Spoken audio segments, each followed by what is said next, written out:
Hello, നമസ്കാരം. Batch flower remedies Malayalam ചാനലിലേക്ക് ഏവർക്കും സ്വാഗതം.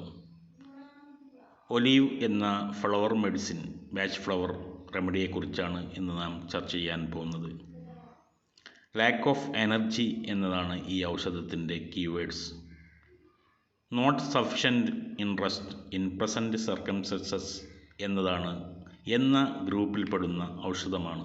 അഥവാ നിലവിലുള്ള ചുറ്റുപാടോട് താരതമ്യം ചെയ്യാൻ കഴിയാത്ത, അല്ലെങ്കിൽ അതിനോട് പുറംതിരിഞ്ഞ് നിൽക്കുന്ന, അല്ലെങ്കിൽ നിലവിലുള്ള ചുറ്റുപാടിൽ ഇൻട്രസ്റ്റ് കാണിക്കാത്ത, അതിൽ താല്പര്യം കാണിക്കാത്ത ഗ്രൂപ്പ് ഔഷധങ്ങളിൽപ്പെട്ട ഒരൗഷധമാണ് ഒലീവ്. ഈ ഗ്രൂപ്പിൽപ്പെട്ട മറ്റ് ഔഷധങ്ങളെക്കുറിച്ചായിരുന്നു നേരത്തെയുള്ള എപ്പിസോഡുകളിൽ നാം ചർച്ച ചെയ്തത്. ദീർഘനാളത്തെ പഠനം, ജോലി, രോഗീ പരിചരണം എന്നിവയ്ക്കു ശേഷം നമുക്കുണ്ടാവുന്ന ശാരീരികവും മാനസികവുമായ ക്ഷീണത്തിൽ നിന്നും തളർച്ചയിൽ നിന്നും വിമുക്തി നേടുന്നതിന്, അത്തരം ദീർഘനാളത്തെ പഠനത്തെ തുടർന്ന്, അല്ലെങ്കിൽ കഠിനമായ ജോലിയെ തുടർന്ന്, അല്ലെങ്കിൽ ദിവസങ്ങളോളം നീണ്ടു നിൽക്കുന്ന രോഗീ പരിചരണത്തെ തുടർന്നൊക്കെ നമുക്ക് നഷ്ടപ്പെട്ട ഊർജവും, അതുപോലെ തന്നെ നമുക്ക് നഷ്ടപ്പെട്ട എനർജിയുമൊക്കെ വീണ്ടെടുക്കുന്നതിന് ഏറെ സഹായകമായ ഒരു ഔഷധമാണ് ഒലീവ്. പബ്ലിക് എക്സാമിനേഷൻസ്, മറ്റ് മത്സര പരീക്ഷകൾ, ഇവയെ തുടർന്ന്, അല്ലെങ്കിൽ ഇത്തരം പബ്ലിക് എക്സാമിനേഷനും അല്ലെങ്കിൽ മത്സര പരീക്ഷകൾക്കൊക്കെ വേണ്ടി ദിവസങ്ങളോളം ഊണും ഉറക്കവും നഷ്ടപ്പെടുത്തി തയ്യാറെടുക്കുന്നത് മൂലമുണ്ടാകുന്ന മാനസികവും ശാരീരികവുമായ ക്ഷീണങ്ങളിൽ നിന്ന് വീണ്ടെടുക്കുന്നതിന്, അത്തരം ക്ഷീണങ്ങളിൽ നിന്ന് റിക്കവർ ചെയ്യാൻ ഒലീവ് ഏറെ സഹായിക്കുന്നു. ഇതുപോലെ തന്നെ ബുദ്ധിപരമായ പ്രവർത്തനങ്ങൾ, അക്കൗണ്ടിങ്, എഞ്ചിനീയറിംഗ് പോലുള്ള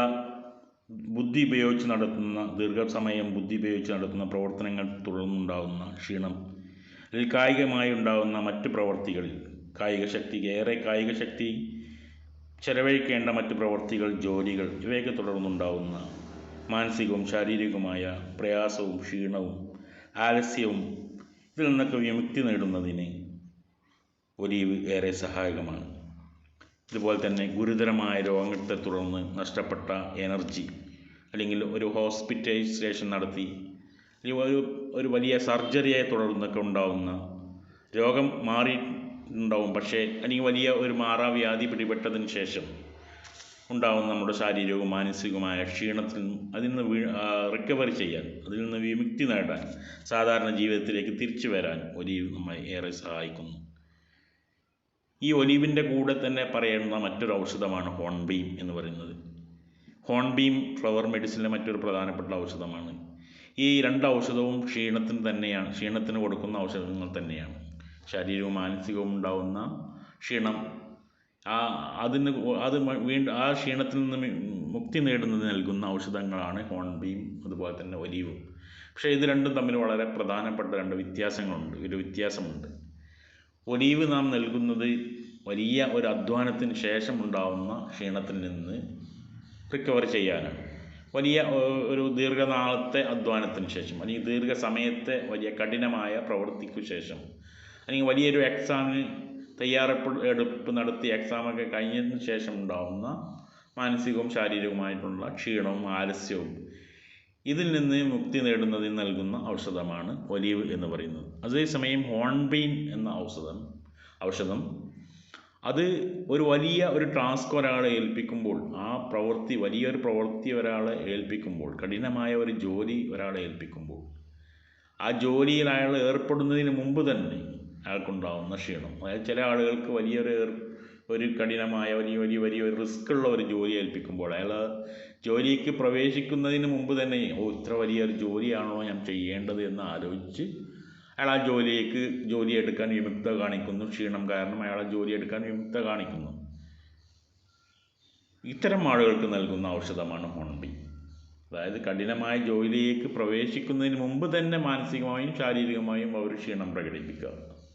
ഇങ്ങനെയുള്ള ആളുകൾക്ക് നൽകുന്ന ഔഷധമാണ് ഹോൺബീം എന്ന് പറയുന്നത്.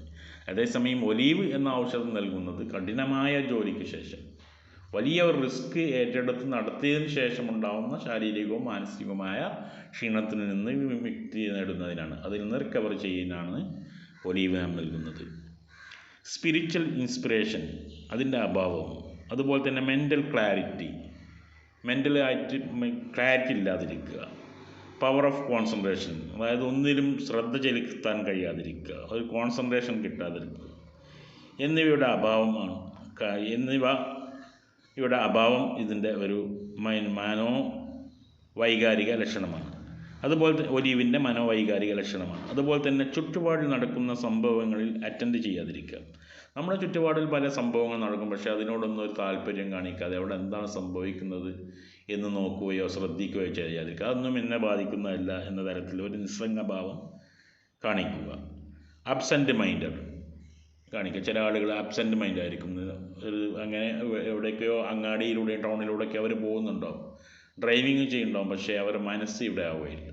അപ്പോൾ ചിലപ്പോൾ വലിയ ഗുരുതരമായ അപകടങ്ങളിലേക്കൊക്കെ അത് നയിക്കും. അങ്ങനെ അബ്സെൻറ്റ് മൈൻഡ് കാണിക്കുക. അതുപോലെ തന്നെ ലോ മെമ്മറി, നമ്മൾ വലിയ ഓർമ്മക്കുറവ് കാണിക്കുക. ഇതൊക്കെ ഇതിൻ്റെ മനോവൈകാരിക ഭാവങ്ങളാണ്.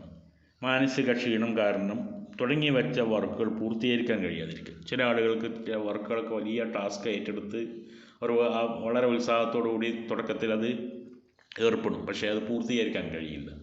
അതിനു മുമ്പ് അവർക്ക് മാനസികമായിട്ടും ശാരീരികമായിട്ടൊക്കെ ക്ഷീണം അനുഭവപ്പെട്ട് എടുത്ത ഉത്തരവാദിത്തത്തിൽ നിന്ന് ഒഴിഞ്ഞു മാറുക. ഇതുപോലെ തന്നെ ജോലിക്കിടയിൽ ഇടയ്ക്കിടെ വിശ്രമിക്കണമെന്ന് തോന്നുന്നു. ചില ആളുകൾ ജോലി എടുത്തുകൊണ്ടിരിക്കുമ്പോൾ തന്നെ അവർക്ക് മാനസികവും ശാരീരികമായിട്ടൊക്കെ ക്ഷീണം തോന്നുകയും അങ്ങനെ ഇടയ്ക്ക് വന്ന് വിശ്രമിക്കുകയും ചെയ്യുന്ന അവസ്ഥ ഉണ്ടാകും. അതുപോലെ തന്നെ നെർവസ് വീക്ക്നെസ്. ഇതൊക്കെയാണ് ഈ ഔഷധത്തിൻ്റെ മനോവൈകാരിക ഭാവങ്ങൾ എന്ന് പറയുന്നത്. ദീർഘകാലത്തെ രോഗത്തെ തുടർന്ന് അല്ലെങ്കിൽ കീമോതെറാപ്പിയെ തുടർന്നുണ്ടാകുന്ന ശക്തിക്ഷയം, ദീർഘകാലം ഹോസ്പിറ്റലൈസേഷൻ നടത്തി അല്ലെങ്കിൽ ദീർഘകാലം രോഗം കാരണം കിടപ്പിലായ ആളുകൾക്ക് ഉണ്ടാകുന്ന ക്ഷീണം, അതുപോലെ തന്നെ അവരുടെ ശക്തിയൊക്കെ ചോർന്നു പോവുക, ഇങ്ങനെയുള്ള ആളുകൾ, അല്ലെങ്കിൽ ക്യാൻസറൊക്കെ വന്ന് കീമോതെറാപ്പി ചെയ്തതിന് ശേഷം ഉണ്ടാകുന്ന ശാരീരികവും മാനസികവുമായ ക്ഷീണങ്ങൾ, ഇതിൽ നിന്നൊക്കെ റിക്കവർ ചെയ്യാൻ ഒലിവ് ഏറെ സഹായകമാണ്. അതുപോലെ തന്നെ പേശികളുടെ നിയന്ത്രണം നഷ്ടപ്പെടുക. ചില ആളുകൾക്ക് നമ്മുടെ കൈയും കാലൊക്കെ നമ്മൾ വിചാരിച്ച സ്ഥലത്തേക്കൊന്നും അത് കിട്ടാത്തൊരവസ്ഥ വരും. അതിൻ്റെ ചലനശേഷി നഷ്ടപ്പെടുക, അല്ലെങ്കിൽ നിയന്ത്രണം നഷ്ടപ്പെടുക, ഇങ്ങനെയുള്ള അവസ്ഥ. പിന്നെ വാർദ്ധക്യത്തെ തുടർന്നുണ്ടാകുന്ന വൈറ്റൽ പവറിൻ്റെ കുറവ്, വൈറ്റൽ പവർ ക്ഷയിച്ചു പോവുക. ഇതൊക്കെയാണ് ഇതിൻ്റെ ഫിസിക്കൽ ഭാവം, ഈ ഔഷധത്തിൻ്റെ ഫിസിക്കൽ ഭാവങ്ങൾ എന്ന് പറയുന്നത്. ഈ ഔഷധം മറ്റു ഔഷധങ്ങളെ പോലെ തന്നെ നമ്മുടെ മനോജന്യ ശാരീരിക രോഗങ്ങൾക്ക്, അതായത് സൈക്കോസോമാറ്റിക് രോഗങ്ങൾക്ക് ഈ ഔഷധം നൽകാവുന്നതാണ്. ഗ്യാസ്ട്രിക് അൾസർ, അതുപോലെ തന്നെ ഇൻസുലിൻ ഡിപ്പെൻഡൻറ്റ് ഡയബറ്റിക് പോലുള്ള രോഗങ്ങൾക്കൊക്കെ ഈ ഔഷധം വിദഗ്ധമായ നിർദ്ദേശങ്ങളുടെ അടിസ്ഥാനത്തിൽ ഈ ഔഷധം നൽകാവുന്നതാണ്. ഈ ഔഷധം അന്വേഷിച്ച് നിങ്ങൾക്ക് എവിടെയും അലയേണ്ടതില്ല. നിങ്ങളുടെ ഏറ്റവും അടുത്തുള്ള ഹോമിയോ ഷോപ്പുകളിൽ അന്വേഷിച്ചാൽ ബാച്ച് ഫ്ലവർ മെഡിസിൻ്റെ എല്ലാവിധ ബാച്ച് ഫ്ലവർ റെമഡീസും അവിടെ നിങ്ങൾക്ക് ലഭ്യമാണ്. ഈ ചാനൽ ഇഷ്ടപ്പെട്ടാൽ നിങ്ങൾ സബ്സ്ക്രൈബ് ചെയ്യുക, അതുപോലെ തന്നെ കമൻ്റ് അറിയിക്കുക, മറ്റുള്ളവരിലേക്ക് ഷെയർ ചെയ്യുക. നന്ദി, നമസ്കാരം.